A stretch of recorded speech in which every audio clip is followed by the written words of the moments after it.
श्री हितरवंश महाप्रभु जी के चरित्र में आता है कि जब वो छोटे से थे तो कोई राधा बोल देता था ना, उनकी निद्रा खुल जाती थी, और निद्रा खुलते पालने में ही जोर जोर से किलकारियां भरते, ऐसे श्री महाप्रभु जी। और 6 महीने की अवस्था में, सब लोग इधर देखो, यहां देखो, कथा सुनो, 6 महीने की अवस्था में महाप्रभु जी ने पलना में पौढ़े पौढ़े, जैसे बालक कुल बुलाता है ना, कुल बुलाने का मतलब समझते हैं, नन्हा सा बालक कुल बुलाता है, उसके मुख से स्वर निकलते हैं, वो बड़े प्यारे होते हैं वो शब्द। ऐसे ही महाप्रभु जी 6 महीने की अवस्था में अपने पलना में पौड़े पौड़े कुल बुला रहे थे, और जब वो कुल बुला रहे थे तो उनके स्वर साधारण नहीं थे। उनके महाप्रभु हितरवंश महाप्रभु जी के ताऊ जी श्री नरसिंह आश्रय जी महाराज, नरसिंह आश्रम जी महाराज, उन्होंने जब ये स्वर सुना तो वो बोले कि ये बालक के सामान्य शब्द नहीं है, और उन्होंने ध्यान से जब शब्द सुने तो कलम लेकर के उसको लिखना प्रारंभ किया, जो स्वर बालक के 6 महीने की अवस्था में प्रकट हो रहे थे। और जब लिखते गए लिखते गए लिखते गए, अंत तो गत्वा देखा तो श्री राधा रस सुधा निधि ग्रंथ तैयार हुआ, महाप्रभु जी के 6 महीने की अवस्था के स्वर से। उसी समय वो समझ गए ये बालक सामान्य नहीं है, साधारण नहीं है।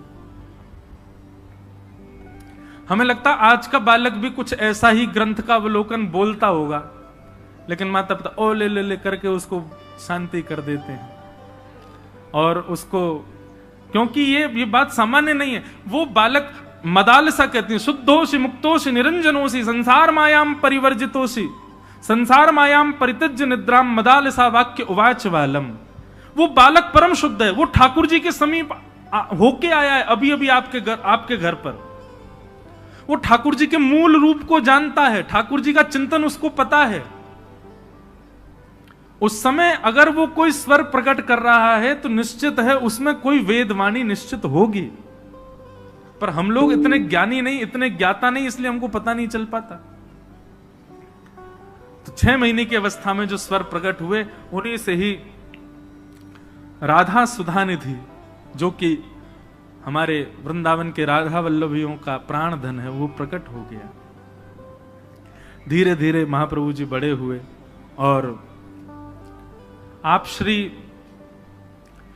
के पूज्य पिताजी महाराज श्री व्यास मिश्र जी, उनके यहां ठाकुर जी की सेवा थी, वो ठाकुर जी की सेवा करते थे, और आपके घर के ठाकुर जी का नाम श्री राधाकांत जी था।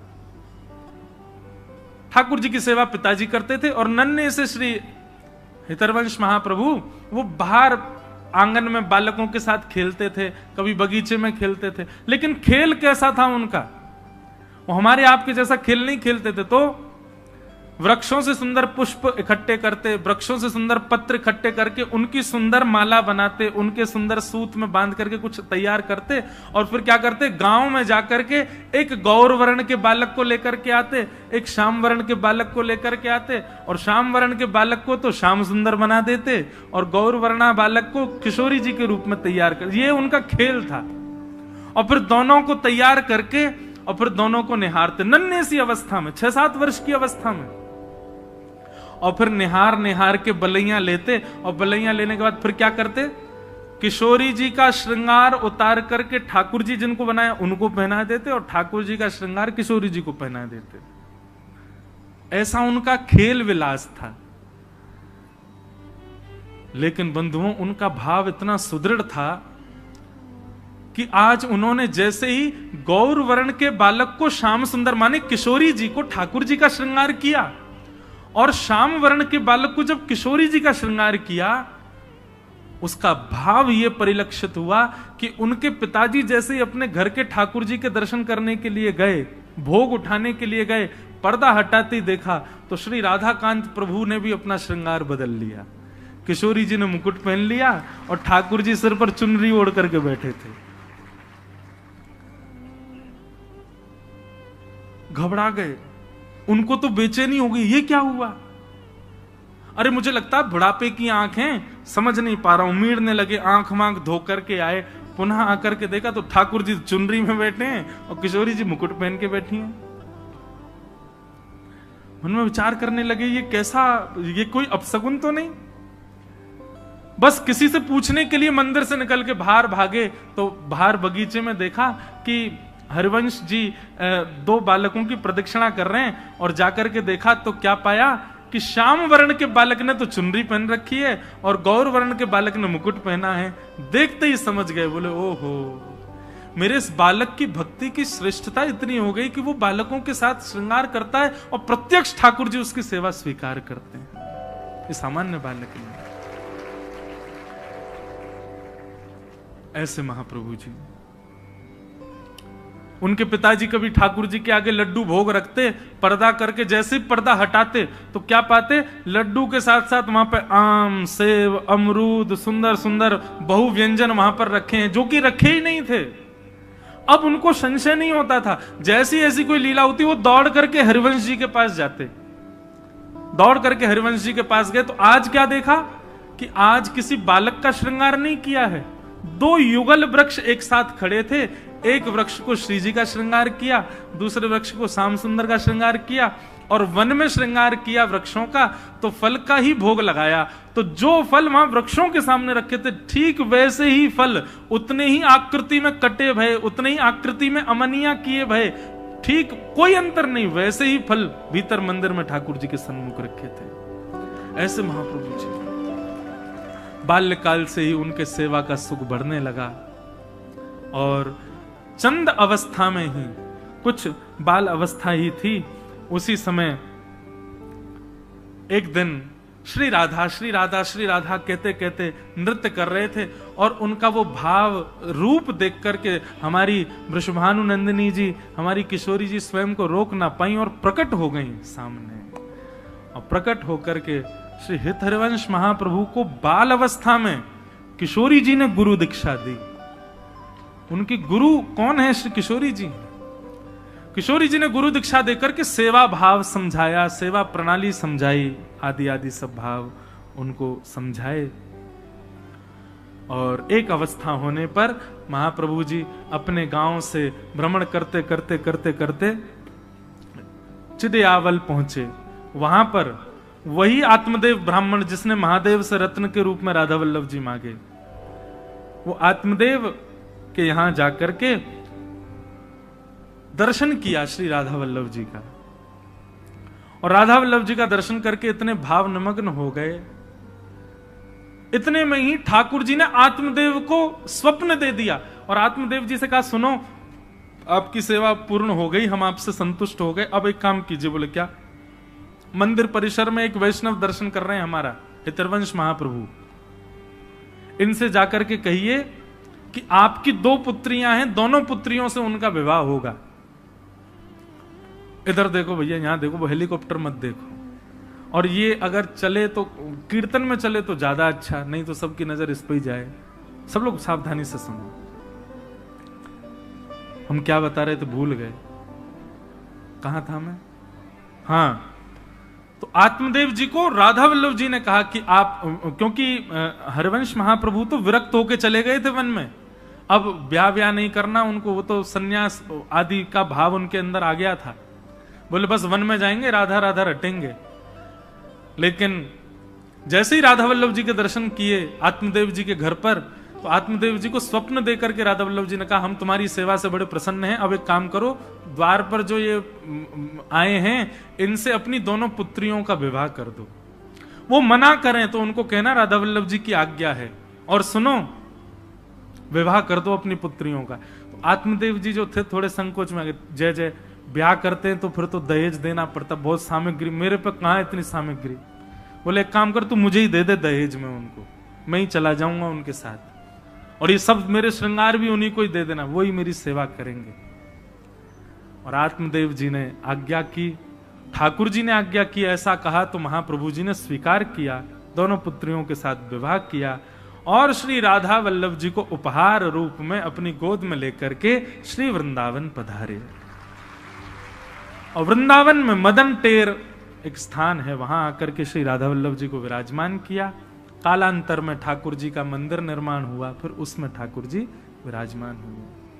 बोलो श्री राधा वल्लभ लाल की, श्री हितरवंश महाप्रभु के, प्यारे वृंदावन धाम की। इसीलिए हम सप्तनिधि के पद में गाते हैं, आतुर हित हरिवंश पुकारो, श्री राधा राधा नाम। आतुर हित हरिवंश पुकारो, श्री राधा राधा नाम। हे आतुर हित हरिवंश पुकारो, श्री राधा राधा नाम। आतुर हित हरिवंश पुकारो, श्री राधा राधा। अब हे सघन कुंज यमुना तट आयो, सघन कुंज यमुना तट आयो। मदन टेर वृंदावन आयो, मदन टेर वृंदावन आयो। प्यारो राधा वल्लभ लाल, वृंदावन प्यारो वृंदावन, वृंदावन प्यारो वृंदावन। हे श्री वृंदावन मेरो वृंदावन, वृंदावन मेरो वृंदावन। सघन कुंज यमुना तट आयो, सघन कुंज यमुना तट आयो। प्यारो राधा वल्लभ लाल, वृंदावन मेरो वृंदावन, वृंदावन मेरो वृंदावन। हे श्री वृंदावन प्यारो वृंदावन, वृंदावन प्यारो वृंदावन। बोले राधा वल्लभ लाल की। ऐसे हमारे वृंदावन के मुकुटमणि श्री राधा वल्लभ लाल जी, जिन आचार्य चरण के द्वारा पधराए गए, जिन आचार्य चरण के द्वारा वहां पर विराजमान किए गए, ऐसे श्री हितरवंश महाप्रभु जिनका आज प्रादुर्भाव दिवस है, उन आचार्य चरणों के पावन चरण कमलों में हम इस भाव से प्रणाम करते हैं कि हे आचार्य चरण, आप हम पर कृपा करें। श्यामा जी आपकी गुरु हैं, आप श्री राधा वल्लभ लाल जी को वृंदावन में लाकर के वृंदावन की शोभा बढ़ा रहे हैं। आप कृपा करें, अनुग्रह करें, हम सब दासों के जीवन में भी श्री राधा वल्लभ जी कृपा करें। हमारे मन रूपी वृंदावन में, हमारे मन रूपी उस सघन कुंज में भी एक ना एक दिन ऐसे ही युगल स्वरूप आपकी कृपा से विराजमान हो, इस अभिलाषा से आचार्य चरणों में बारंबार प्रणाम। आज के इस मंगल दिवस के हम इसी बेला को प्रणाम करते हैं। आज तो पूरी कथा ही वृंदावन में हो गई। देखो यही है, हमारे जन्मदिन से क्या होता है, गुब्बारे फूटते हैं। हमारे जन्मदिन से क्या होता है, केक कटते हैं। हमारे जन्मदिन से क्या होता है, 4-5 लोग आकर के और तला हुआ भोजन खा के बीमार होते हैं।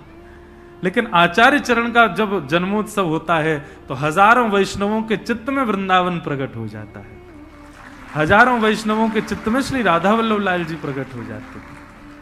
एक वैष्णव भक्त का मंगल प्रादुर्भाव दिवस कितना आनंद देने वाला होता है। बंधुओं, एक बार को ठाकुर जी के उत्सव भूल जाना, पर ये रसिक जन संतों के कभी उत्सव भूला मत करो।